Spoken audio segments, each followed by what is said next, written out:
Viral Mizan এবং আমাদের হৃদয় হাসান ভাই, দুই ভাইরাল কিন্তু আজকে একসাথে এটা পেয়ে গেছি।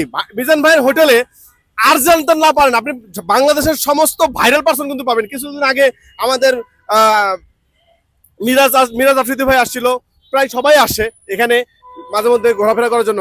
আর অঞ্জনা অঞ্জনা যে একটা ভাইরাল একটা যে জিনিস, আমাদের হৃদয় হাসান বার থেকে যেভাবে সেই কান্নাকাটি করেছিল, আমি কিন্তু সেই কন্টেন্ট থেকে আমি আবেগ আপ্লুত হয়ে ভাইয়ের প্রতি একটা খুব স্নেহ আসছিল। আর ভাই কিন্তু এত সুন্দর করে অভিনয় করে, ভাই কিন্তু আমার চোখে দেখা একজন ভালো সফল কন্টেন্ট ক্রিয়েটর আজকে পেয়ে গেলাম। ভাই আসসালামু আলাইকুম। ওয়ালাইকুম আসসালাম। আসসালামু আলাইকুম। ওয়ালাইকুম আসসালাম। ভাই সেই অঞ্জনা যে হ্যাঁ, অঞ্জনা। আপনাকে যে চলে গেল, আপনি যে তার জন্য একবার 3 লাখ টাকার যে সেটআপ, হ্যাঁ, ক্যামেরা সেটআপ বিক্রি করেছেন, কতদিন আগে সেটা? হ্যাঁ, অনেক আগে। অনেক আগে। তার কি কোনো খোঁজ খবর আছে ভাই?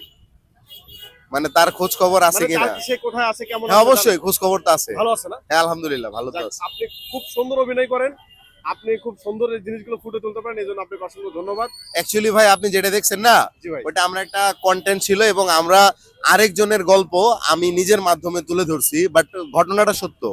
ঘটনাটা সত্য, বাট এটা আমার সাথে হয়নি, অন্য আরেকজনের সাথে হয়েছে।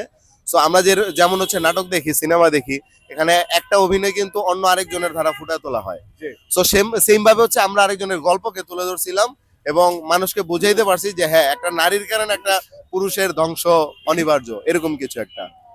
আচ্ছা, আপনি যে আগে যে একটা বউ, এই যে বউ ব্যবসায়ী বলতো, আপনি যে একটা মানে একজন মেয়েকে কন্টাক্ট মাধ্যমে আপনি অনেক ভিডিওগুলো করতেন, আচ্ছা কিন্তু কি এটা বাস্তব মনে হইতো? মানে কিভাবে? ভাই, আমি যদি শুনেন, মিশা সওদাগরের একদিন একটা ইন্টারভিউতে একটা জিনিস দেখছিলাম যে সিনেমা দেখা যদি মিশা সওদাগরের একটা গালি না দিল, তাহলে সে কেমন ভিলেন হইলো। এখন আমি একটা কন্টেন্ট বানাবো, সেই কন্টেন্টটা যদি আপনার কাছে রিয়েলি মনে না হয়, আপনার ভিতর থেকে যদি ফিলিংসই কাজ না করে যে না এটা হ্যাঁ এরকম কিছু একটা, তাহলে তো এটা বানানোর কোনো দরকার নেই। রাইট, ঠিক আছে। আর দ্বিতীয় কথা, কাপল ব্লগের বিষয়টা, আমি কখনোই কাপল ব্লগার ছিলাম না, কারণ আমার কন্টেন্ট ক্রিয়েশনে আসা কাপল ব্লগ দিয়ে না। বাট আমি যখন ওই কাজগুলো করছি, তখন কাপল ব্লগারদের একটা অনেক ভালো একটা চল ছিল মার্কেটে। ঠিক আছে। আর এটার কারণে অনেক মানুষ নতুন করে কাপল ব্লগিং এ আসার জন্য উৎসাহিত হইতো। এখন ভাই আমি আমার বউ নিয়ে এই ধরনের কন্টেন্ট কখনো বানাবো না।